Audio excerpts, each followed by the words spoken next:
I know for shouting, no me. Young boy, but I know G. 6 years, no be small thing. And since I entered the game, fatality. The troubled days, sleepless nights, things I see, inside life. I do catch Charlie the things I see. Don't live to impress nobody. They out my thing, them forget. So only panya me. Oh no, oh no. Cause who are you to judge me like say you the only pass? I didn't love my life, get my peace of mind. I didn't try survive. We all be sinners, my body, nobody only bad. And my happiness comes first. I never come life to stress, yeah. I be like Terminator. So okay, so who? Let's start mentioning the Terminators of last night's game, most especially in the South America World Cup qualification games. Let's start with Uruguay, right? Yeah, Uruguay. Darwin Nunes. De la Cruz. Let's Messi. also Messi. I love it when I'm with Favor Lorotola on Kickoff Sports Show. You know, she brings this this energy on energy. So you said you saw pimples on my head, have you? Yeah, how did you get there? Leave that one. Okay, well, now talking about a man who also terminated a team last night. That was Jude Bellingham.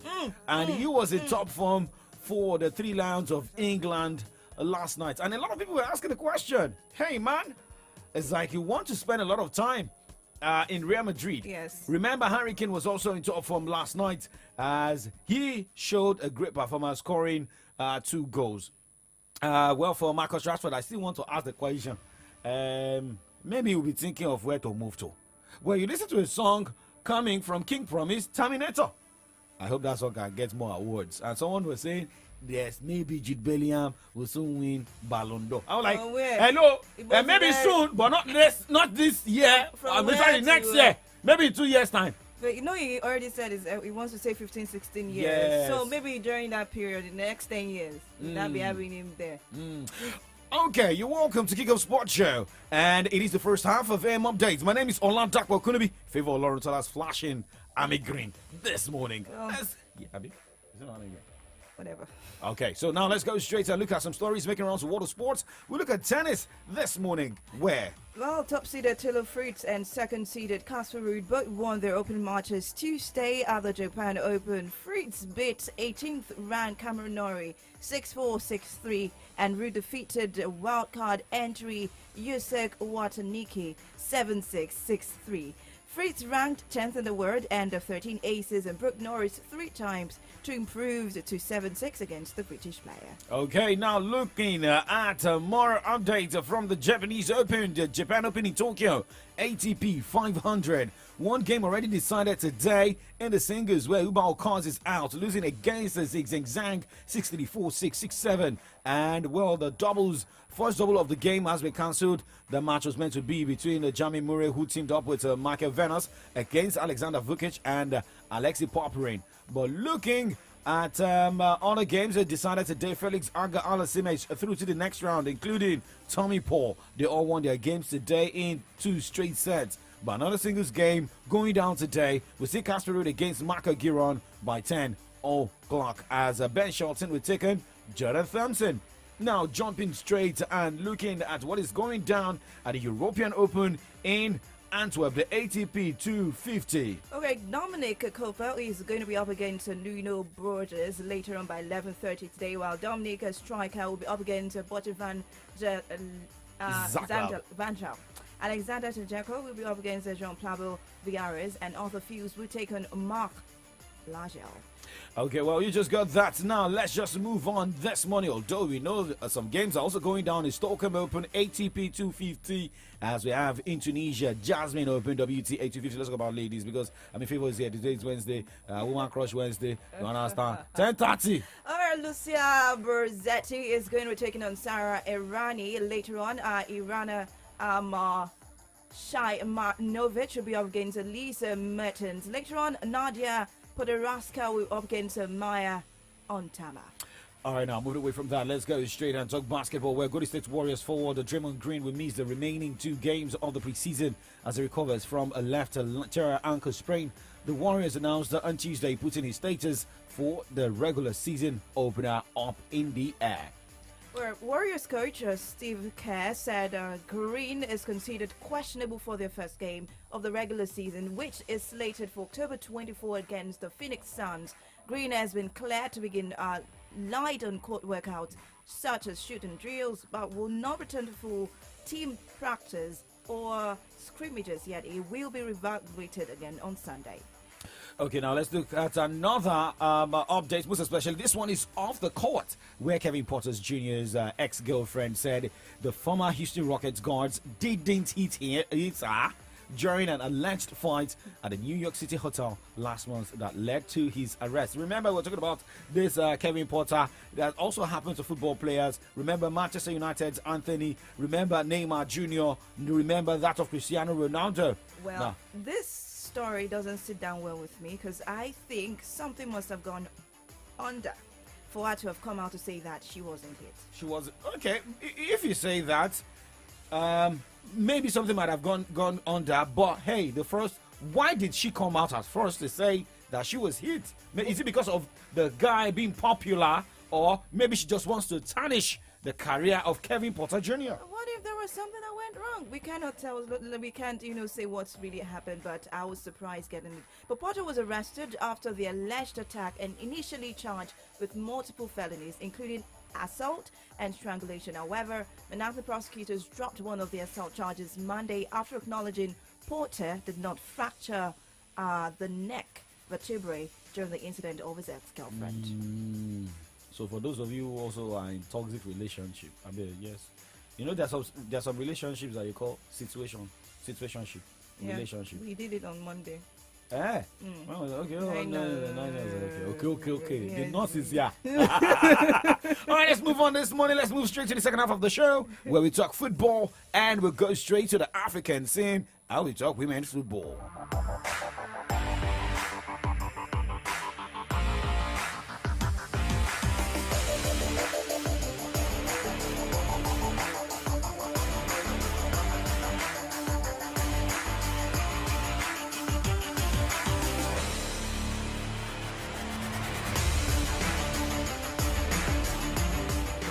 J Slick. Hey.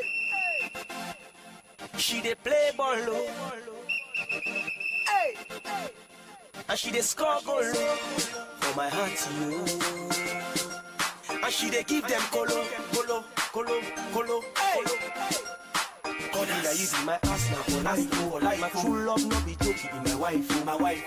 Barcelona, you too tight. You number one, my left and right. If you be mine, you I go marry you. You be red devil, that's why I do you. Chelsea, I too cherish you. They play not small. I didn't feel you. If you be Marcel, I say they play well. By many, I say you too unique. PSG, you should roll my ball. I lay on, they play well. They play ball. From my heart to you, she dey score goal. From my heart to you, she dey give them colo. Hey, she dey dribble them. If you believe in Liverpool, the rest you dey give me go spin too. We're not discussing Liverpool this morning. Let's go to the Ethiopia and Super Falcons side. Let's first take a look at the Ethiopia side. They've released a 25 women's squad for the 2024 Olympic Games qualifying fixture against the Super Falcons of Nigeria. Now let's look at how it looks like. The list consists of 3 goalkeepers, 8 defenders, 6 midfielders, and 8 strikers. The Wildcat ladies will host the first leg in Addis Ababa on October 25, and the reverse fixture will be played 6 days later at the Moshood Abiola Stadium, Abuja. Now, looking at their name, you have Nigeria's Super Falcons, and that of Ethiopians is the Waiya ladies. They sound like Wala. Okay, but let's also let you know that the Super Falcons already have their list, and remember, was published on the 9th of October on the social media handle of the Super Falcons. How many goalkeepers do we have? 3 goalkeepers, right? And how many defenders do we have here? 6 defenders, midfielders. 7. Okay. And for the forwards, okay, we have 7. like 6 as well. 7. 7. 7. 6. 7. 6, 6, it's 6, 6. 6, 6. 6. So now, well, remember, 25th of October is the first leg, and the 31st of October is the second leg. We believe in the ladies. Yes, so. And we have a goalkeeper in the Super Falcon squad. Yeah. We are not talking about the Super Eagles right now, but let's just move on. Let's move on this morning. All right. A lot of people have been talking about what is happening between Israel and the Hamas. However, well, this is now translating into affecting players. Well, forward Anwar El Ghazi was suspended by Mainz on Tuesday for social media posts about Israel-Hamas war that the Bundesliga club felt was unacceptable. El Ghazi, who joined Mainz in September, has since deleted the post. Hamas fighters killed more than 1,400 Israelis on October 7 in the deadliest Palestinian militant attack in Israel's history. Israel responded with intensive airstrikes that have killed more than 3,000 Palestinians. The club did not provide further details about what El Ghazi had written in the deleted post. Now let's talk about Jude Bellingham this morning, a man who has been fantastic in top form for Real Madrid and for the Three Lions of England. He's now talking about spending more years with Real Madrid. That is 10 to 15 years after claiming the La Liga side and helped him get his game to a new level. If it is about getting to the level, let's listen to Jude Bellingham after last night's game where England won 3-1 against Italy. I think it's obviously, like I've said since I've arrived, it's a club that I want to be at for the next 10, 15 years of my life, and you know I love the. Now I'm loving it there, obviously, and yeah, Carlo basically just said that that's where he sees me fitting into our team the best. I think the players that we had behind, they're really good with the ball, and so am I, and I want to come deep and kind of start attacks and play make, but also I understand that when there's space in behind, that there's no point wasting it, if you like, just to look nice on the ball. You know, for me, it's all about winning games, and that's by affecting the opposition's goal as much as possible. Yeah, 100%. I think when you're around those kind of mentalities and players with that quality every day, you see them in the gym, you see how they prepare for games, you know, with the analysis, you see, you know, the physio work they get done, you see the work on the pitch, how competitive some of the training sessions are. You know, it just takes you to a new level mentally, physically and technically, and I feel like I've just got to keep listening and my game will improve.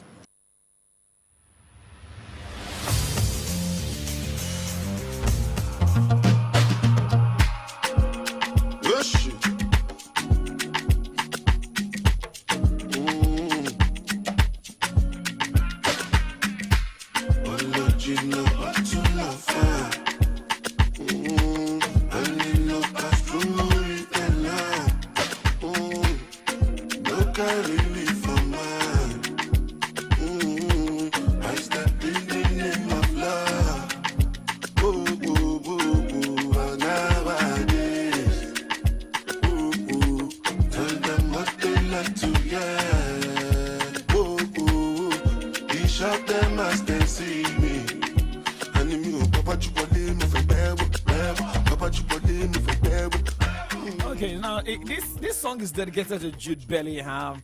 That's the song coming from Bruno Boy on form. This is the man who's in the best form of his life. Now let's talk about another man who's also in the best form of his life. That is Harry Kane. I mean, getting a brace in that game. This man has been scoring an house for the German Bundesliga side. Now coming to England, maybe he can now say, "This is the time I can win a trophy in my entire career." But now let's talk about one man who has won titles, you know, from Barcelona. He won with PSG, but he's yet to lay his hands on the UEFA Champions League trophy with PSG. But let's talk about the national team where he got injured. I'm talking about Neymar. I'm in tears for him as well, but Neymar was in tears as he left the field with a knee injury at the end of the first half of Brazil's 2-0 World Cup qualifying loss to Uruguay on Tuesday, and was later seen leaving the stadium on crutches. The 31-year-old striker tripped and fell during a run in the 44th minute at the Centenario Stadium and was immediately surrounded by players from both teams as he held his left knee. Okay, Cristiano Ronaldo will keep scoring, and Lionel Messi will also not stop scoring, because Lionel Messi proved he's back to full fitness after scoring both goals in Argentina's 2-0 victory over Peru in the 2026 World Cup qualifier early this morning. We're going to break, and when we return, we talk more. It is Kickoff Sports Show and Solutions 939 FM. Check the time right now. It is 9:15.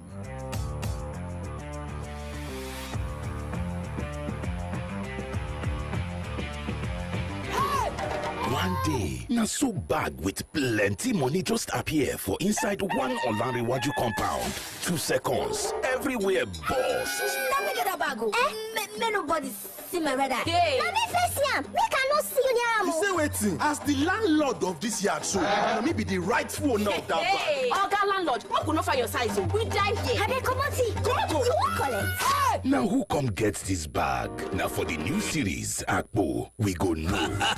Follow the Yawa way buster. Take off this bag where money full. On top the new Africa Magic Show, Akpo. Come see the long throat and Kasala way scatter ground. From 18 September, every Monday and Tuesday by 6:30 for evening. On top Africa Magic, Yoruba Channel 2. Go TV. Love it. Are you a dedicated farmer involved in cultivation or livestock farming? Then we've got exciting news for you. Introducing Farm Link Up, your gateway to start selling your farm products faster and say goodbyes to spoiled farm produce. Farm Link Up is the largest online market platform for farmers in Africa and globally. Not only that, it connects buyers to fresh farm products at very affordable prices, and farmers can now sell their products faster. If you are a farmer that has in stock of essential equipment, crops, fertilizers, pesticides, and livestock, Farm Link Up is your one-stop solution. Simply register at farmlinkup.com and start to post your product on the platform for free on farmlinkup.com, as buyers are already waiting for you. For more inquiries, simply call 0901 234 5555 or visit farmlinkup.com directly to unlock the boundless opportunities in the world of agriculture.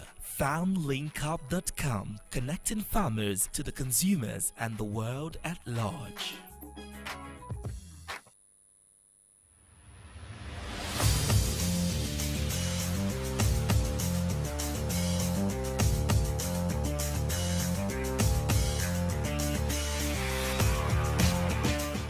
Welcome back. Still Kickoff Sports Show. Check the time right now. It is 9:17. Well, still talking about the 2-0 victory of Argentina over Peru.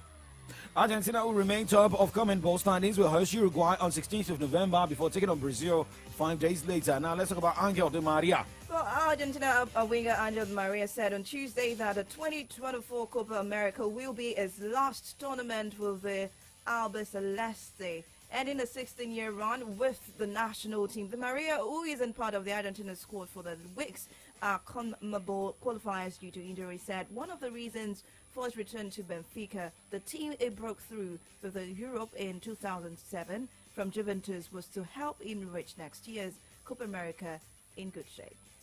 If it's about being in good shape, well, for Angel Di Maria, he has also, tried. He has paid his dues. Yes, he has done everything he can do in football. He has won the World Cup. I remember the FIFA World Cup final. He almost cried when he saw that things were about changing. We've seen Kylian Mbappe is scoring hat-trick. Okay, but let's look at results of games decided in the wee hours of today in the CONMEBOL. We told you earlier, Brazil lost 0-2 against Uruguay. Peru losing 0-2 against Argentina. But Ecuador, Colombia played out goalless. But let's look at two games played, international friendly matches. Okay, it was Germany and Mexico playing a 2-2 draw, while Ghana lost to USA 4-0. Okay, it's about the Ghanaian jollof, but American jollof It's sweeter. Ghana jollof. Okay, looking at the CONCACAF Nations League, League A Group I, Curacao defeated Trinidad and Tobago 5-3 as El Salvador. Martinique played a goalless. Panama defeated Guatemala 3-0. Well, a lot of people are getting set for games going down, in La Liga, Bundesliga, League On, starting on Friday night. We'll let you know more, but from this side, we have to wrap up the show, Kickoff Sports Show, and we'll look at the headlines on the pages of Nigerian newspapers this morning. Reactions are still coming from Ondo State, Akure. Where is Aketi? Well, you'll listen more. Double laughing while the gun is fine. We'll be moving into the studio. Is that the reason I'm putting on Manchester United, Justin? Are you walking out right now? You know, when I'm gone, you'll miss me. I'm not going to miss you. But you know, there was a walkout yesterday. Who and who? Oh, yes! There was a walkout! There was a walkout, though! At the National Assembly. So, a lot of I'm not walking. I'm not protesting. Walk out. Favor, you have to I'm not out. I'm not going to miss you, but you have to walk out gallantly. Tell me more. If you want me, baby, then let it show. If you love me, hold me close and say you'll never let me go. Tell me these things, baby, before I'm gone. Before I leave. Tell me how I'm sweet and make me to believe it. Take my hand and dance with me. Before I leave. Tell me I'm the best, that I'm the best you ever had. Tell me these things, baby, before I'm gone. When I'm gone. How will I know that you love me so? When I'm gone. I need to know that you let it show. When I'm gone. Would I believe that you cared for me? When I'm gone. I wanna live with the memory. When I'm gone.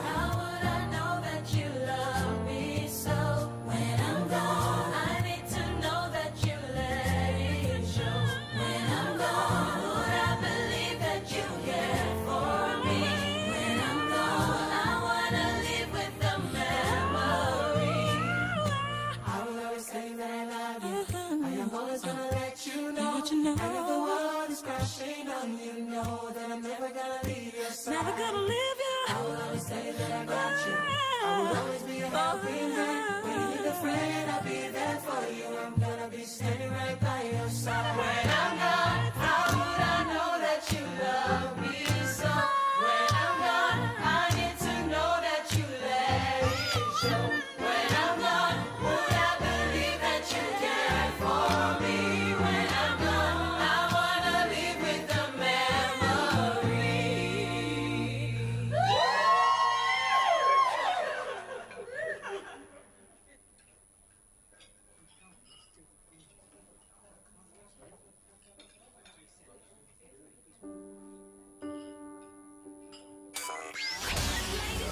Let's be dynamic with your morning update and make it better with Kickoff Sports Show, where we will be serving you all the latest from tennis, basketball, Formula One, football, exclusive interviews, and lots more. Hamilton going for the move on Alonso at the 130. These two great side by side. Martinelli! Oh yes! Gabriel Martinelli is back with a bang! Headlines from Nigerian newspapers, behind the papers from the stand, analysis on burning trending issues across Nigeria and beyond. The problem is not politics or tribalism but corruption. The governors will say, give us our own slot. The chairman of local government will say, give us our own slot. Who does those slots go to? You offend, they arrest you, they detain you, and they release you. That's all. Hello, my name is Oladapo Okunubi. My name is Victory Richard. My name is Adedamola Lafenwa. And my name is Favor Oloruntola.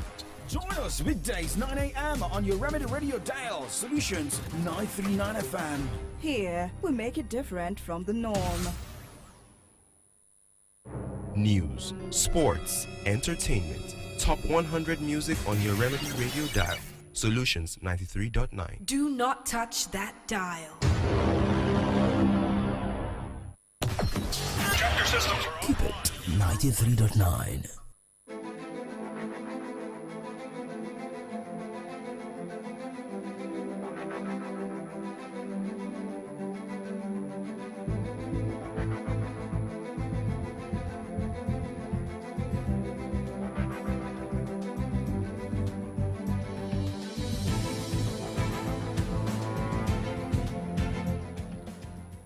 Okay, it's 9:24. It's another beautiful Wednesday morning in the big and beautiful city of Ibadan. It's my pleasure to welcome you onto this side of AM Update, where we treat issues and some of today's national dailies this morning. My name is Adedamola Lafenwa, and it's my pleasure to be doing this with the beautiful lady that I always do it with every Wednesday morning like this. What are you doing? We do this together every Wednesday morning. All right, so it's a pleasure to be here again this morning. Oladapo Kunubi walked out. He staged the walkout, yeah. Oh, okay, I heard him saying I heard you guys talking about staging a walkout or something. Yes, it was dramatic at the Senate. At the Senate yesterday. Well, good morning. My name is Favor Olorotola. Remember, you can be a part of the program by joining us on Facebook at Solutions 939 FM. Solutions 939 FM on Facebook. This morning, I'll be taking the stories from the Vanguard newspaper and the Punch newspaper. I've got the Nigerian Tribune and the Nation newspapers with me this morning. And starting off with the Nigerian Tribune this morning. This one is saying 26 trillion naira 2024 budget proposal still reflects economy's heavy dependence on oil. Experts. And another one says Israel-Palestine conflict. Stop the war on Gaza now. NSCIA. That story is found on page 10 of the Nigerian Tribune this morning. Reps probe MDA's over utilization of 100 billion naira COVID-19 intervention fund. Page 13. Now, this is coming from Ondo State. We keep getting stories, different stories from Ondo State as regarding the impeachment move against the deputy governor, Lucky Aiyedatiwa. And there is a new twist to that impeachment process because it says on the front page of the Nigerian Tribune that APC halts Ondo deputy governor's impeachment process, meets with lawmakers. And the only rider under that caption says, Akeredolu rules out return to Germany for treatment. This story is found on page 5 of the Nigerian Tribune. Tinubu names Aliyu Arabi as ICPC NACON chairman. Page 5. Troops apprehend 59 suspected criminals in Plateau, Bauchi, Kaduna. Page 13. Police bust illegal arms manufacturing company in Lagos. Arrest 2. That story is found on page 12. And we're talking about the walkout at the Senate, the Red Chamber yesterday. Storm in Senate as Undume walks out over clash with Akpabio. And the right under the caption says a drama over point of order. That story is found on page 8 of the Nigerian Tribune this morning. Okay, let's move to the Vanguard newspaper for this morning. And right here we have fresh trouble in Senate as Akpabio Ndume clash. Ndume kicks against Akpabio's alleged procedural errors, storms out. Senate President convenes closed session to address colleagues. Akpabio bears no ill will against colleagues, aid. And senators head to Uyo for retreat today. To get the full details of that story, see page 5 of the Vanguard newspaper. Well, CBN penalizes a bank with check processing errors from November 1. They are to penalize the banks. Well, Tinubu flags off cash transfer program for 15 million households. Saw the story again yesterday, and okay, it was like, good. This is a good one from the president. But can this be sustained is a question that came to my mind. Let's keep our fingers crossed on that. All right. OB1 2023 presidential poll. Babache Lawal ex SGF. Ondo, Osun, Akwa Ibom, Abia commit to clear areas. That's page 41. South Africa may overtake Nigeria as Africa's biggest economy. IMF. Okay, moving forward. Gunmen abduct lawmaker's wife, 2 children in Kwara. Ministers will sign performance bond with Tinubu, Bala Husman, page 9 of the Vanguard newspaper. And finally, Tinubu nominates Musa Aliyu as ICPC chairman. You can get this and more from the front page or from the pages of the Vanguard newspaper. Okay, moving to the Nation newspaper this beautiful Wednesday morning, October 18. Aiyedatiwa's impeachment on hold after APC's mediation. The story is found on page 27. LP tells its federal lawmakers to reject official vehicles. let me put you on the spot, Favor. If you were to be a member of the Reps, House of Reps, on the Labour Party, and your party is telling you to reject this juicy offer of the new SUVs being distributed, being bought for members of the Reps, to reject it, would you? Okay. My party is telling me to reject. Yeah. There's a way you can actually let the party know that this is the benefit that I get from being part of the Senate or from the part of the reps. So I will go against the party and take it because it's my right. No, you wouldn't even call it benefit. You should just say it's a work tool. A work tool. What are working it's just tools? one of the working tools. Okay, something like that's what the reps call. They say it's a working tool. I can use it to work. It's for my benefit. You understand? So please, the party, think about me as well. You made me your candidate. We won. Let us enjoy this because you together. need the working because tool. we need this working tool. Okay, I productive. love that. Okay, now moving away from that story, court issues arrest warrant for ex-Ondo deputy governor. That story is found on page 27. Abeokuta Auto Road to become world class, says Ogun government. Page 6. Moving to the banner headline on the front page of the Nation newspaper this morning, Edun, 84 million living in poverty, not acceptable to Tinubu. We will give Nigerians decent work, sustain social protection. 25,000 naira cash transfer begins. My question is, will 25,000 naira be able to surmount poverty? When you talk about poverty, what effect will 25,000 naira make in someone that you feel is undergoing or is experiencing poverty? Well, looking at it from this angle, 25,000 naira is a start, because it would mitigate a lot of things, but it's a way you can manage it. I don't know how that's a lot of things in this Nigeria's the price of things. Okay, for someone that doesn't have the chance to get 25,000 naira, 25,000 will look like 1 million naira to them, so they would know how to manage it. Okay, we'll talk about that. We'll talk more on that in the course of the program. Illegal exportation of gold, other solid minerals gone, says President, and the rider that says, Alake, we will stimulate investment. And the last, I think I have like 2-3 headlines, interesting headlines. I have this one saying, Senate seeks declaration of emergency on narcotics use, others.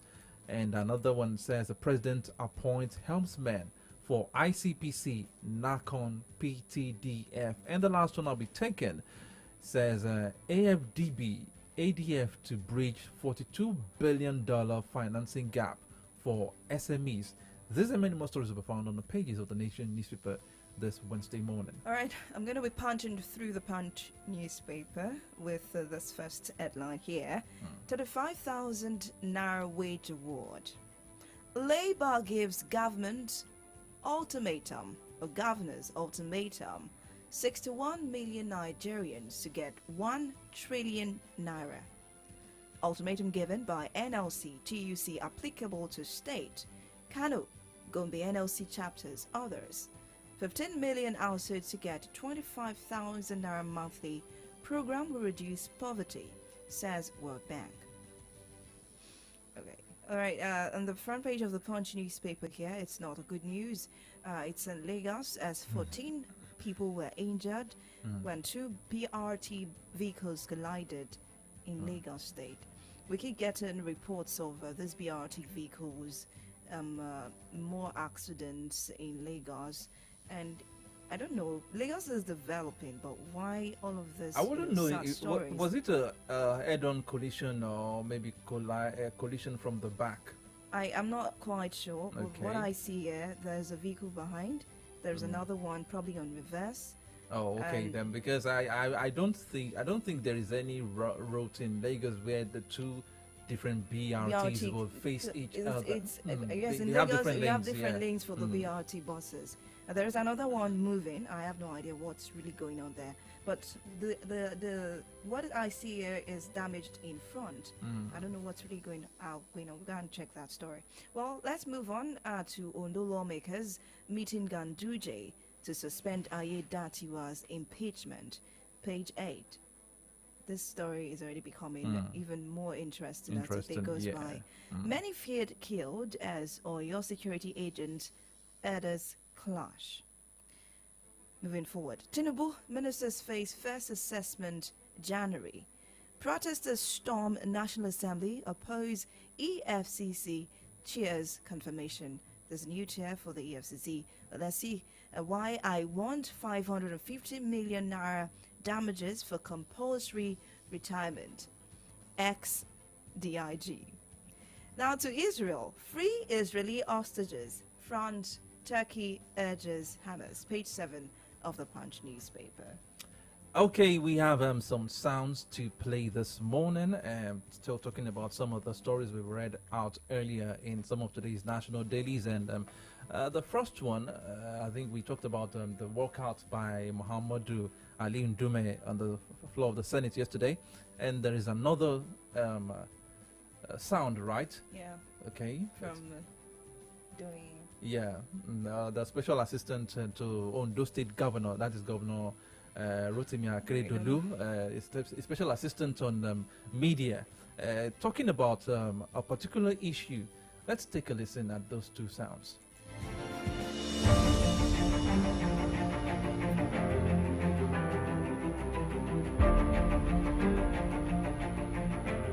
He's in Ibadan. He was in his office at Ibadan yesterday. The law Ring Road in the afternoon, before 4 o'clock, he was there. So maybe I should start by saying this, that PDP cannot ask the governor to show his face. And if the so-called youths of PDP believe that they reserve the right to move to the streets to protest against another ruling, a ruling party, APC, and you want to know where the governor is, for what? So that the governor will come and address you at your PDP secretariat, or that the governor will come and, resuscitate your moribund party, for what?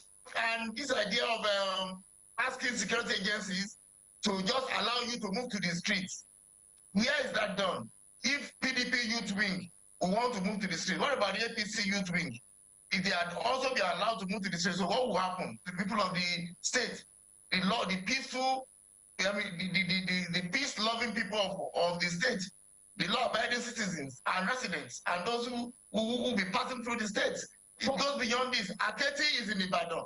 And let me also quickly add this, for the purpose of the mischief makers, so that they can listen and listen very well. Aketi came back in September.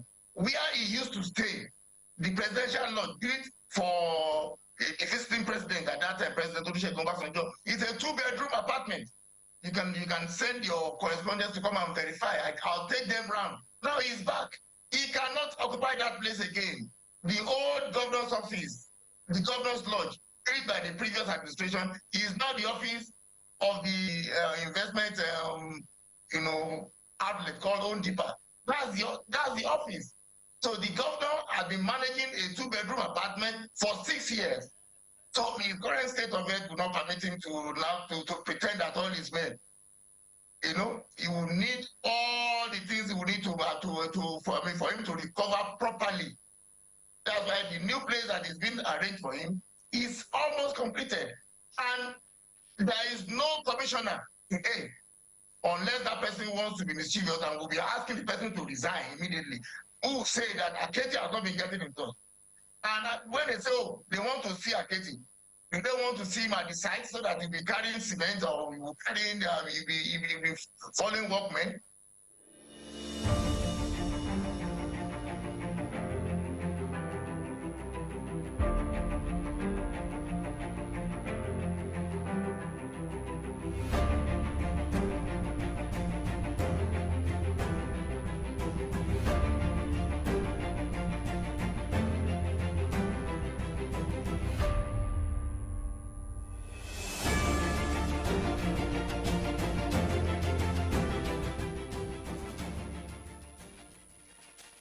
If the ruling is wrong, even the Supreme Court, when it passes judgment, Distinguished Chief Whip, Chief Whip, your observation is noted. Senator Kawu, go ahead and move your motion.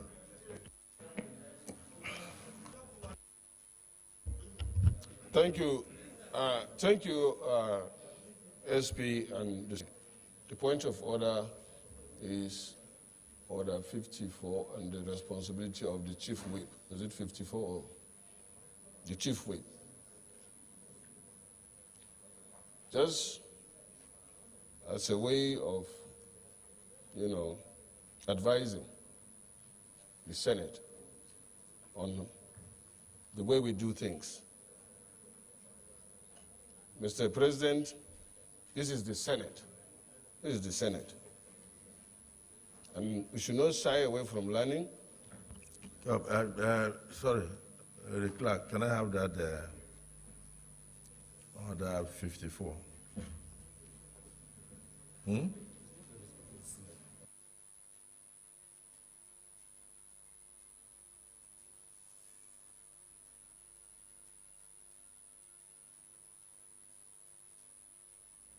Right, you'll be wondering what the silence was about. Ali Mayor, the Chief Whip of the Senate, walking out on the Senate President during plenary, and it was, I don't really know how I'm going to put it, but I saw the video, heard it. Welcome back. This is still AM Update on Solutions 93.9 FM.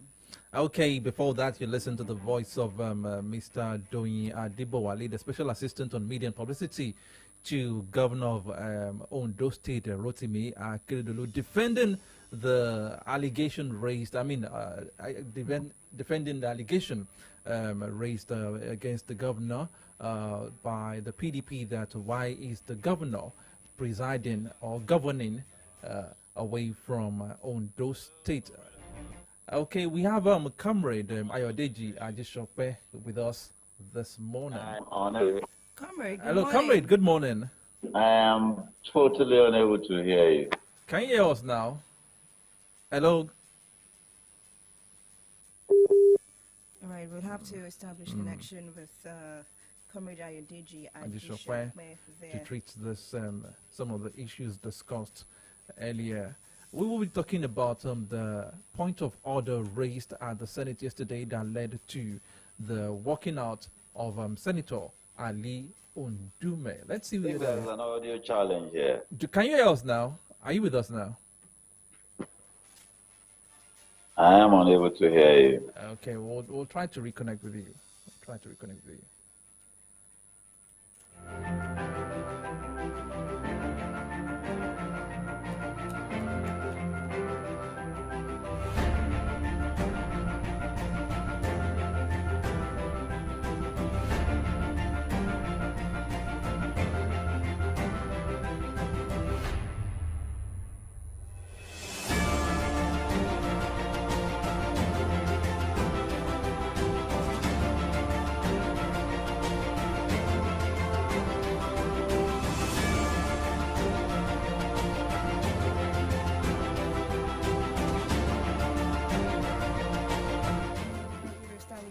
With Comrade Ayodeji Ajishope. Can you hear us now, sir? Yes, loud and clear. Okay, good. Okay, did you listen to the two sounds we played earlier on? Well, the first one, I guess, is from the Special Assistant on Media. Yes. Yes. And of course, I caught up with the second one, the exchange between the Senate President and Ali Ondume, who is a whip.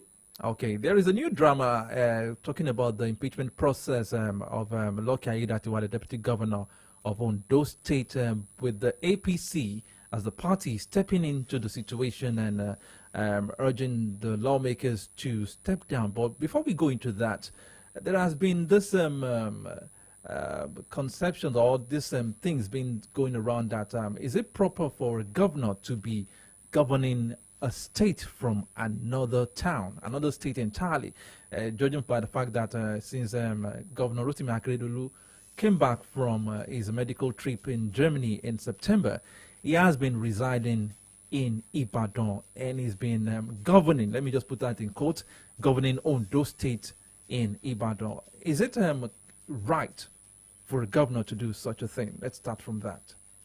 I think it may not be a question of being right or wrong, but let us go down memory lane. Okay. We had a Yaradua. We had a Dam Baba Sentai. We had a governor in 1999 in Jigawa State who was traveling around the country and traveling around the world until an impeachment notice was filed against him. That was when he returned to Jigawa State. Very young governor then. We also had a Muhammadu Buhari. We also have now the trending one at Keredolu. And I remember very well in the days of Yaradua, which eventually culminated in his passing, God bless his soul, the spokesperson for Yaradua then said that, no, it was Anduaka. Yes, it was the Attorney General and the Commissioner for Justice, Anduaka, who said the president can govern from anywhere. And I remember somebody telling me that, yes, the president can govern from anywhere, even from the grave. Now, did you say even from the grave?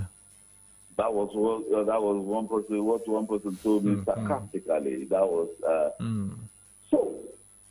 We have a situation now. Okay, Keredolu is back from his medical vacation. I heard the special assistant media say that the governor has been occupying a 2-bedroom apartment in the presidential lodge. That the governor's office has been handed over to one agency. Therefore, in his present health situation, he cannot conveniently use that place. Good, no problem. But I ask, it is, a lawyer was telling me, that it's a legal question. I said, do leaders not owe a moral obligation to the people that put them in office, that elected them? Don't they have a moral obligation? I say, and I think I've said it on a couple of occasions, that office did not make Arakunle Keredolu. He has been the president of the NBA. He has been a senior advocate of Nigeria. He has been in the forefront of progressive politicking and activist practice, well known. So, but when you come into the political arena, it's a different ballgame. Great men, good men, you start wondering and asking that the credentials that have been ascribed to them, is this a different person entirely? Those are the big questions. But I believe there is a moral question. There is a moral obligation. It is an obligation. Why hold on to the reins of office? But they say it is the gains of office. That of course when he's governor, when he's president, his deals will still be borne by the state. And then there are access that he cannot have except he occupies that office. But of course the most important thing is that the people around the governor, the people around the president, they are the ones that they are probably more guilty. I have seen people who are in power. In this country, they are captives of power. People don't tell them the truth. They don't tell them the truth because of the loss in code now that they will sustain. When people leave corridors of power, they sustain material loss, they sustain financial loss. I work with a man, and he will say, you don't let us do what we cannot sustain outside of office. Nigerian public office holders live lives that is not sustainable out of office. Therefore, they have to hang in there by everything imaginable. Look, I know don't virtually all public office in this country at the federal level. Federal Character Commission, one in person I know went to serve there. He got 2 official cars. He got a Prado and he got 1 utility vehicle. For doing what? Federal Character Commission or just one commission like that. You see, and this was practically, he was jobless, so to say. Will a person like that want to leave the place? If is the person that nominated him say go this way, will he not go the way? The office is so juicy. It is too attractive. It is too attractive. That's why they want to die there. And I think there's an African issue. It is not a Nigerian thing. Samuel Joe, when he shot his way into the presidential lodge in Liberia. The first breakfast, because he killed the president and his wife, they had to clean all the blood and that. The first breakfast he had there, his wife sitting by his right hand. When he saw the long table and the He turned to affluence. her and said, Nancy, we're never going to leave this place. One day in the presidential lodge, he lost his senses. Of course, he didn't leave the place alive. I mean, so I think that there's this Rankadede and the Rankadede and Kabiyesi syndrome. There's also a cultural part of us. We encourage them to hang on to power. And when they die alone. They won't die because those are not Ababakos. They won't die with them. It is the man that will be remembered. Nobody remembers those who encourage Yaradua to stay in office. Nobody will remember those who are encouraging and goading Akere-Delu on to stay in office. But comrade, in what the special assistant said, that is Doyin Adebowale said, he said Akere-Delu was at his office even as at yesterday, that his office, the law of in Ibadan. So I would we say somebody that is not physically fit health-wise would go to such office, because he's been moving around, but why? Was he elected to govern his law office? Well, that's what I'm asking. I mean, I want us to remove the probably is not. Yesterday. That is insulting. That is insulting. He was in his law chambers yesterday. So what's keeping him away from Ondo? Practice law or to govern Ondo State. That's insulting. That is insulting. That is what we get from the people that that are purporting to lead us. He was at his law chambers yesterday in Ibadan. Is that what he was elected to do? The office of the governor is a full-time job. He was in it. That's insulting. That is very insulting. But what do we get? Well, they say we get a kind of the leadership that we deserve. We get what we deserve. That's what we deserve.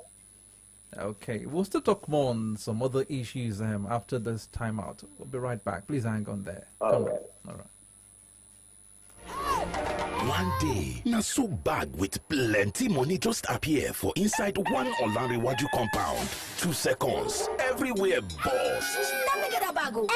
May nobody see my radar. Hey. Let me face him. Me cannot see you now. You say waiting. As the landlord of this yard, so me be the rightful owner of that bag. Oga landlord, who could not find your size? We die here. Have they come on? Come on, you won't collect. Now who come get this bag? Now for the new series, Akpo, we go know. Follow the Yawa way buster. Take off this bag where money full. On top the new Africa Magic Show, Akpo. Come see the long throat and Kasala way scatter ground from 18 September. Every Monday and Tuesday by 6:30 for evening on Top Africa Magic, Yoruba Channel 2. Go TV. Love it.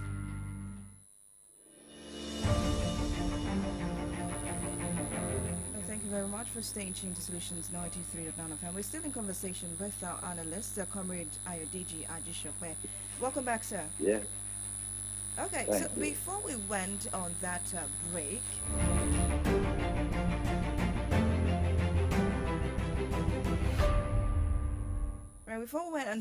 we were talking about the governor of Ondo State, Governor Rotimi Akeredolu, and I was about to come in on this side.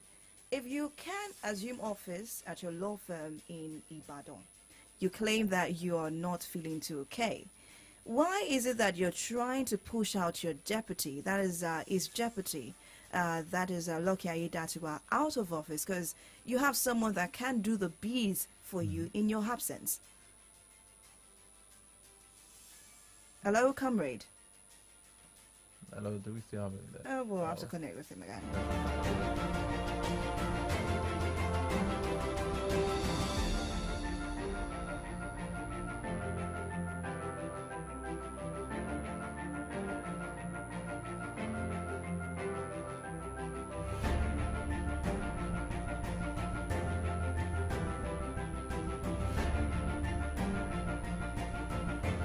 We are back. Thank you very much. Comrade, can you hear us now? Loud and clear. Okay. Before that interruption, I asked if Governor Rotimi Akeredolu is in Ibadan, can assume office in law firm, and cannot go to Ondo State where, it claims that renovations are going on. Why is it trying to push out is jeopardy from office. I mean, he's there. He's been there for him while he was away at Germany. What is really the problem with the Ondo State government? Let me tell you one thing that goes on. It is political shenanigans. It is a known fact that Ara-Ilu had problems with his first deputy governor. He tried to oust that one, but I think that one was strong politically, so he was unable to oust him. He had enough muggle in the House of Assembly. It was a rough one till the very end. He got this one by himself, and he was to be groomed to succeed Ara-Ilu. But let me tell you, politicians with ambition, if I'm close to the governor, I'm an aide of the governor. Somebody out there wants to be governor, and he knows I have the ears of the governor. I will be used as a device or instrument to work for or against the interests of some people out there. The governor has, Christ himself had 12. Among the 12, he had 3. That 3, he had 1. It is that 1 or 3 that have the ears of the governor. When they whisper to me, even without, from a distance, when they blink or when they do thumbs up, they know what the governor is saying. The governor knows what they are saying. Those are the people that will be doing the manipulation. How many people currently have access to the governor? When he was sick, how many people had access to him? His wife, probably his parents who are no longer around, and then a few closest of the eight. Those are the ones governing Ondo State, feeding him with information of what is happening. And of course, they will color the information to suit their own objectives. So these are to get the government. And then the government will start acting on that. And if it comes from 2 or 3 or 4 sources, even if programmed, the governor will tend to believe it. Because the man is isolated.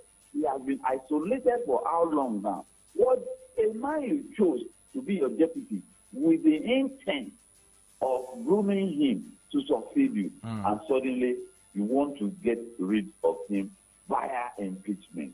That is an ignominious exit from governance. You understand?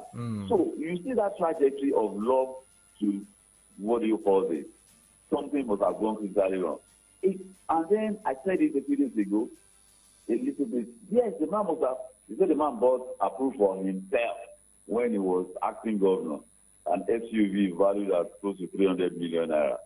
Well, that might not be very tidy, you understand. But maybe from security risk, that was why he had to procure that. And, all sorts of things. But are broken down. It's as simple as that. And it is very, very bad. Because there's no way to affect governance. The state will be polarized. So he will have for them to have gone to the extent of muting impeachment. They said that was the reason why Ara-Ilu came back. They were muting impeachment. That means the man has substantial, cover in the house. That was why they were muting impeachment. That was why the man rushed back. It wasn't as if he had fully recuperated from whatever medical processes that he went through. So he's back. He cannot resume. They're giving us stories. 2-bedroom apartment. They are refurbishing. And he's operating in Ibadan in his chamber. That's not tidy. That's not good. I mean, what optics are you projecting? That's not very nice. Okay, now let's look at the angle of APC now stepping into the situation that is halting the impeachment move against Lucky Aiyedatiwa. Do you think this will see a light of the day at the end of the day? They are just doing that one that Ganduje and Co are doing. Politics is local. What's committee are they setting up? But you don't understand the dynamic. They can never understand the dynamic. And I look at the composition. I think it's only one person in the committee that is from the southwest. Yes. Or even from the south. So politics is local. The dynamics they cannot understand. So all that one they're doing is just for appearances purposes. They cannot stop the process. They cannot stop it. The only thing that has stopped the process is that the chief judge refused to constitute the committee because there was a federal court in Abuja that gave a ruling. If not for that, the man would have been impeached by now if it was going to say. So that one is just for appearances. They are calling the legislators. Are the legislators the ones the legislators have been instigated? Are they doing it of their own accord? Certainly not. All the state legislators, virtually all state legislators in Nigeria, are appendages of the executive branch. Where did you hear any wahala from? When they cannot even do anything without money being released to them. You understand? They are appendages that they are being instigated by the executive. And you know, there is this issue now, actually, the Louis in Ibadan, hold up in his home, and then somebody will go to Akure and say, His Excellency said, the one will call Baba Sofi, and then he will have his way. So that is, that one's appearances. That one is appearances. The impeachment will go ahead if they want to go ahead with it. Now, looking at the crisis rocking the APC in Ondo, will it not have any effect, a damaging effect or denting effect on the forthcoming Gilbert poll that will be coming in November 2024? Before we move away from Ondo. Hello, are you there? The Gilbert, won't all this crisis rocking the APC, the Ondo governor and its deputy, won't it affect the prospect of APC winning the Gilbert poll, the forthcoming Gilbert poll slated for November 2024? November 2024, a day is 24 hours is so long in the life of a politician. I mean, 24 hours, that's a very long time. What they talk about at 7 p.m. is not what they will talk about by 10. If you are with them midnight and you go to sleep, there's another meeting that will hold around 1 to 3 a.m. You wake up and you see something completely different. Politicians are not like you and I. They are a different breed of people. We are talking about November 2024. That's a lifetime in the life of a politician. Okay, now let's move away from Ondo State. Let's go to the biggest story for today. That's the staging walkout by Muhammadu Ali Ndume at the floor of the Senate yesterday. I'm sure you're very conversant with the story. Yes, I am. Okay, now, what do you think that the basis on which Ali Ndume staged that walkout, is it really, is he okay? I mean, let me tell you, it is symptomatic. It is a symptom.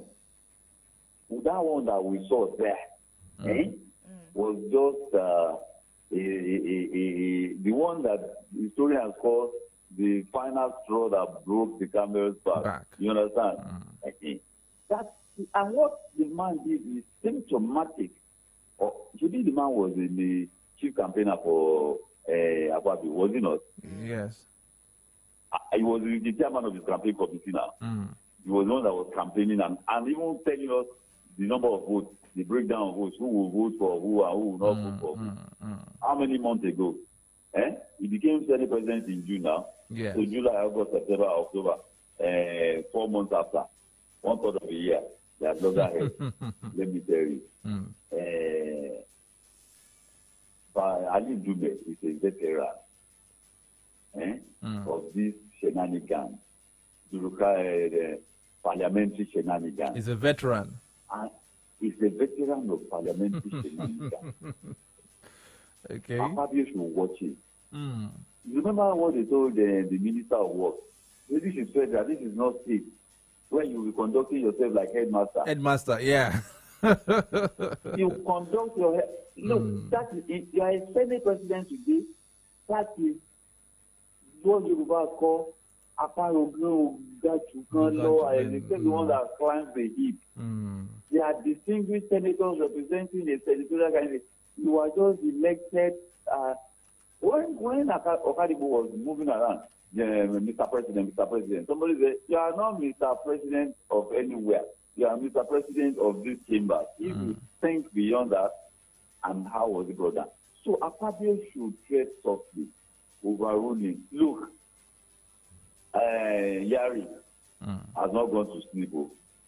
the supporters of Yari. Yes, And yes. it is so easy for all those forces, those who will change camp. How many people did you satisfy in the appointment of the one they call juicy committee? So, look, now there will be fallout. I would drop my hat for Bukola Saraki for his skillful management of the Senate. Skillful. But you should not be surprised. He's the son of Oloye, a veteran politician who is skillful, who have taught him the skill of managing, things like that. And Fabio should be tread carefully. And let me tell you, the moment they do the arithmetic and they know he's losing, the presidency will look the other way. They will look the other way. Because the only thing they're interested in is getting their bills and nominations passed. Okay, who is the next alternative? Put him there. And the beat goes on. He should be very careful. He should learn the art. When you wield power, you don't deploy it. But looking at the Senate rule book, which they make use at the Senate, I remember that during the plenary yesterday, the Deputy Senate President also stood up. That is Barao Jibrin, and he read the section of the book to say, which is emphasizing the fact that the Senate President has the powers to rule and overrule any motion in the Senate. That is what is in the book. When you are given the sword, they say you can cut every and any head. How many heads are you going to cut? How many? If 109 people are in the Senate chamber and you start cutting heads, you cannot cut 20 heads before others will rise up and say, we better stop this guy. You understand? When you wield power, you wield it with maturity. They say you have the power. The fact that you have the power does not mean you should be deploying it, deterrent, threat. He has the power. So, Fabio should learn how to manage, how to maneuver. You understand? All sorts of tactics are deployed. We play them against each other, divide and rule. All sorts of tactics. Maybe you should go and learn a few of that from Senator Saraki. Bukola Saraki. Bukola Saraki. He masterfully, he showed it even the way he came to become the Senate President. Against the wishes of the party. Can you imagine? Skillfully. The whole party apparatus. He skillfully gained his way to the seat. And they were holding, they went to the conference center to hold meeting of who to be Senate President. And before they knew it, he had gotten himself elected. He was already he even got the PDP. He even got the PDP to be elected deputy Senate President. Yes. To go and learn from. Okay. Okay, the president is not learning on the job. We got this update that the Tinubu launched conditional cash transfer for 15 million households, and they'll be getting 25,000 naira. Now, I remember Lafi asking the question that where would 25,000 naira go for these vulnerable individuals? And also, later on, during the course of the year, we have another one that will be launched, codenamed Iyaloja Funds, which will provide soft loans of 50,000 naira to support petty traders. Where will this actually go, and can this be sustained?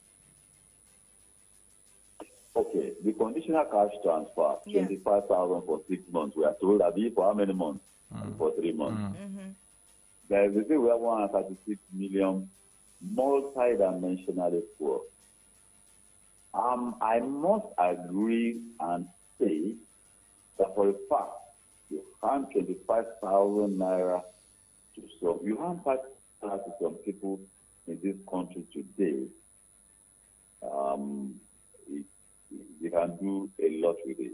Number really? two, when you see people in those markets, when you just walk by some markets and estimate the value of what they trade in on a daily basis, so you will know that, yes, they are working. It's a day-by-day thing. I make a little money here today, I go and buy again, or some even take on credit. When they sell, they when they sell the margin, they go and eat with that. The following money, they take credit again and all of that. But will it take them out of that location? It will not. When the plug is pulled after 3 or 6 months, where would they be? Would they be better off, or would their situation be worse off than before? That's my question, because looking at the front page of The Nation, it says, Edun, 84 million living in poverty, not acceptable to Tinubu. And this is one of the ways that the federal government wants to alleviate or lift people away out of poverty. That means we will create, we'll give Nigerians decent work, sustained social protection, and 25,000 naira cash transfer. See, let's be factual here. Most of these schemes, they are all brought about during the administration of a particular president. Let's go to the end power. There is crisis in that as well. Now we begin to have these ones. Where would this end? What register are they using? That is the question. That is the question. The government shouted and said, they didn't want the register, the social register that was generated by the Buhari administration. And you see the funny thing, we know that have they generated their own register? How did they generate it? What was the criteria? Are they using political register?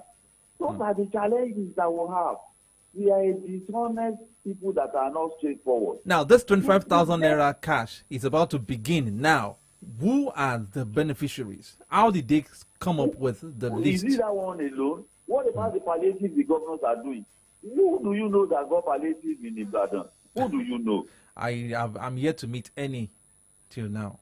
So, and they say they spend 7 billion or something like that, and maybe on the 2 phases. They say they're about to begin the second phase of palliative. What happened to the first phase? So that is transparency, accountability.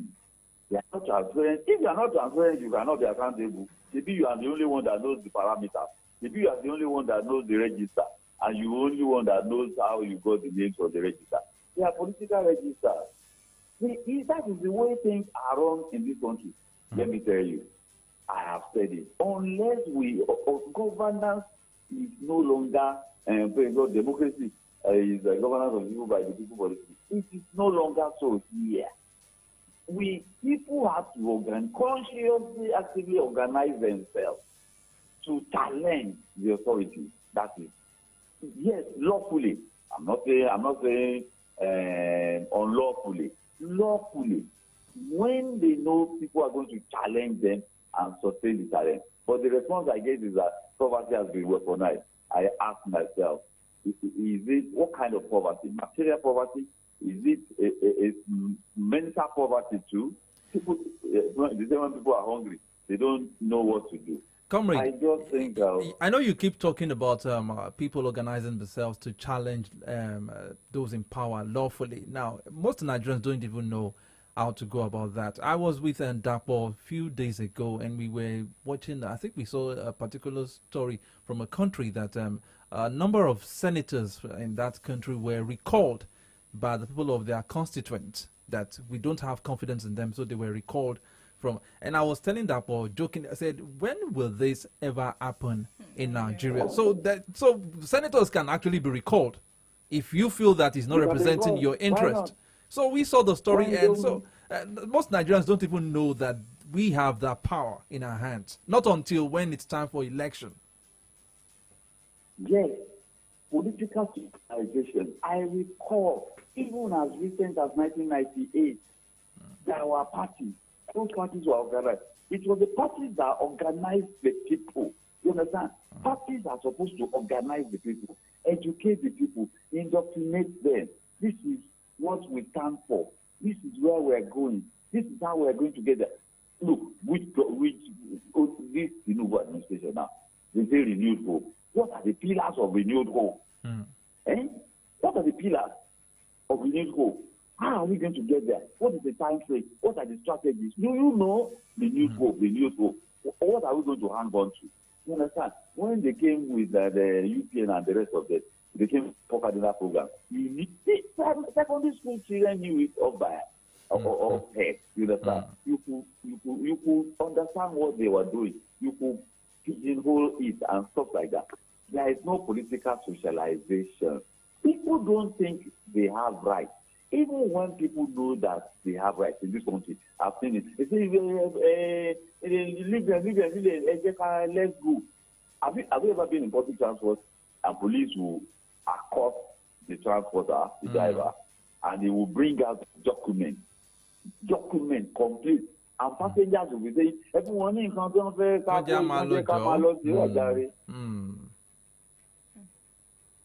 is how somebody concluded and told me that Nigerians don't desire good governance and stability.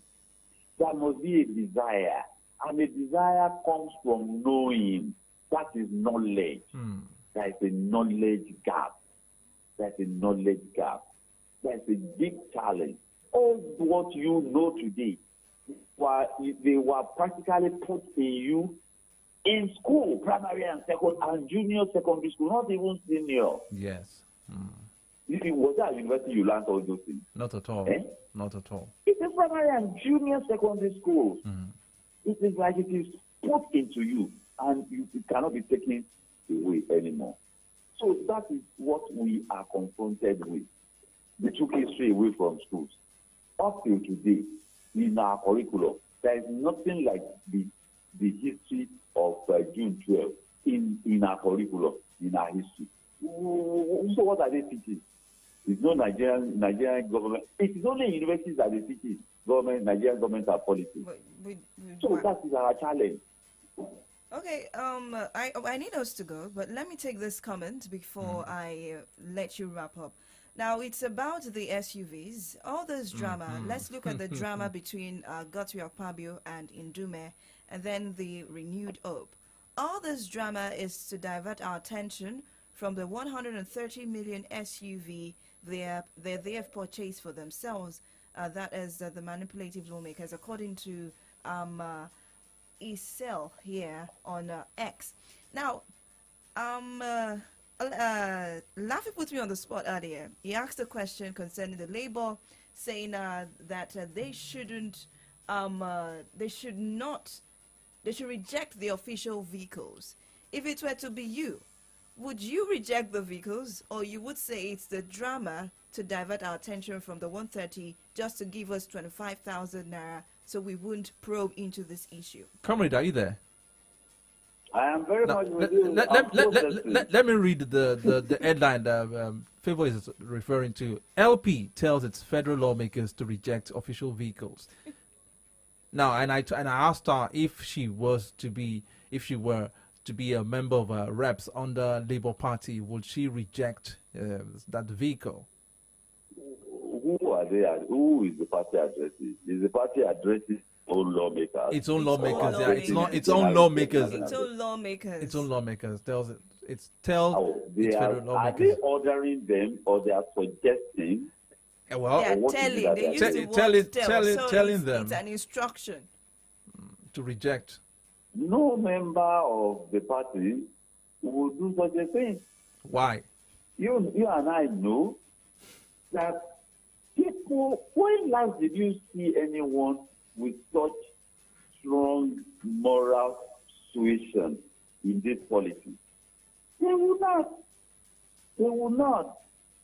You see 360 SUVs in the rep, 109 in the Senate, and then the principal officer will get bigger, more costly SUV, and then the committee chairman will get their own SUV. Some will get 3, some will get 4.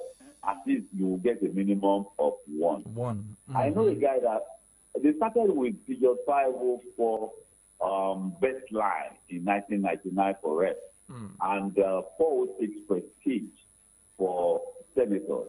They moved from that to Toyota Camry. From Toyota Camry, they have now moved to 160 million apiece SUV. I hear, I do not know whether it is true because I'm so alarmed, that they are bulletproof. Yeah. Is it true? According to what we have here. Yes. Well, what is the sense in that? What is the sense in that? Why are you doing that? Well, And indeed, there was an argument that was put forward. The guy that spoke said, well, the National Assembly takes only 0.5% of the national budget, that they should take their eyes off the National Assembly and look elsewhere. Well, when you say that, whom are you addressing? Are you addressing the people that elected you? I think we are in a very difficult situation. In this circumstance, you give people 25,000, you buy yourself 160. The alarming and let me tell you, by insurance and government calculations, vehicles depreciate at 25% per annum. Therefore, at the end of their 4 years in office, they have spent only 4 months now. That car will have only a value of less than 10%. And the sad thing is that even when after 4 years and they are re-elected again, they are getting new set of cars. The alarming thing is we keep borrowing. Nigeria keeps borrowing. Yeah, because look, everywhere in the world where we have had drastic changes, we had it in the Philippines, we had the Arab Spring. You understand? We have never. Poverty does not know Yoruba from Kanuri to Ibiobio. Does poverty know your ethnicity? Does poverty know your religion? Until that strings all of us together. We don't have to be Nigerian. Don't call us Nigerian. Just call them the poor of the society. Until we see ourselves as belonging to the same class. It is, let me tell you, it is us versus them. There is a government elite and the other. I don't think the government is just politicians. So in the government elite, you have the military. In the government elite, you have the business class. In the government elite, you have the academia. So don't think it is politicians alone that are the government elite. They have backbone in military. They have backbone in business. They have backbone even in academia. So don't think it's politicians alone. Okay, well, so until the government elite of the other in this country, that's the way the matter has to be. Okay, before I wrap up, I would like to bring this. The Zambia's president, rather, that is Ichilema. I remember when he was sworn in when he won the election in 2021, there was a budget. Are you listening, sir? I'm with you. Yeah, there was a budget in his country about $1.8 million to purchase new vehicles for the Zambian president then. And you know what he asked them? He said, what happened to the vehicles in the presidential fleet of the past term, immediate past term president? He rejected that offer that I don't need new cars. I can work with those that were used by the immediate past president. This is an African, like you and I, like our senators, like our reps, a president of Zambia. He's the current president of Zambia, and he rejected the budget of $1.8 million for new cars for his entourage. When are we ever going to get that? Will Nigeria ever get to that? Can we ever level? Get that? We are going to get there when we decide that is the way. It has to be deliberate and intentional. That this path that we are trading can only lead to destruction for Nigeria. That we have to chart a new course. A course that is consumption, you know, and those vehicles, Toyota does not even have an assembly plant in Nigeria. And the Peugeot the Peugeot that we have is being neglected. Of course, Innocent is there. Innocent is there. They're not encouraging them. They want the desire, the taste for consumption of foreign items, dollar denominated, and then they say there's no foreign exchange for production for the industry, but they have it for consumption. They don't have it for the industry. And we end up we always end up borrowing again. Of course, and we have to take a deliberate and conscious. I asked when they lifted the embargo on FX for those 43 items. I called an economist that consult, even for the federal government. I said, what is happening? He said they are feeding us with lies. That was what the man told me. They are feeding us with lies. So much is hidden that will destroy local industry. Why take such a step? And then they rationalized it. That, can you imagine? And the rationalization was that since they are buying from the black market, when they now lifted the ban, they will now come to the central bank and buy. And that will relieve the pressure on the black market. It beats my imagination. All right, at this point, I'd like to say a big thank you to you, Comrade Ayodeji Ajishokwe, for always making our conversation lively every time we call on you to address some of those situations. Thank you very much. Wishing you a very wonderful Wednesday ahead. Thank you. God bless you, Comrade, brother and sister. All right. Okay, thank you very much. Well, let's take some comments right here this morning. Remember, you can also call in. We have a few minutes to go on the program. 0909 88 89 939 and 0912 22 22 939. 0909 88 89 939 and 0912 22 22 939. On Facebook, Omadi Adibukule says, the borrowing money of the Nigerian federal government for cash transfer is like an individual borrowing money from Lapo and dash it out to beggars. What a clueless and prodigal government. Okay, also have this one from George. It says, at MKKRE, the NNPC boss is doing a terrible, pathetic job. Why is it this corrupt guy hasn't been fired yet? With all his corrupt practices and atrocious acts at NNPC, why is still at NNPC? It's part of corruption. Okay, well, that's not part of what we treated today, but let's see. It's a national disgrace and tragedy that some segments of Nigerian society prefer liars, deceivers, crooks, certificate forgers, men with no credibility as their leaders, politicians who demonstrate lowest level of integrity and honesty. And then there was names mentioned. It says they must be removed. I'm not going to be the one to mention those names. Well, bulletproof SUG is a priority for corrupt SUV. Yes, for corrupt Nigerian lawmakers while Nigerian suffers unemployment at 43%, no basic health care, lack of good roads, erratic power supply. $1 is equal to 1,035 naira.